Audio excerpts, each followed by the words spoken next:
Dodi Sudrajat ungkap bukti Puput hamil sebelum menikah dengannya.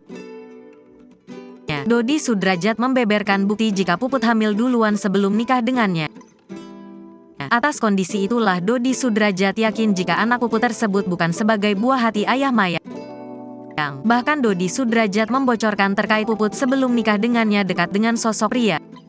Puput pun disebut Dodi Sudrajat kerap pergi bersama pria tersebut. Kini Dodi Sudrajat membongkar saat dirinya menikahi Puput sudah dalam kondisi hamil.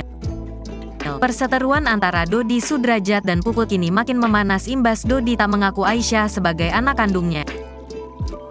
Puput yang geram pun melaporkan Dodi Sudrajat ke polisi lantaran dianggap mencemarkan nama baiknya.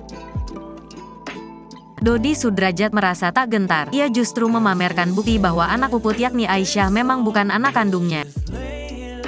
Dikatakan Dodi, jika Aisyah adalah anak kandungnya, Puput tidak menjelek-jelekannya ke publik.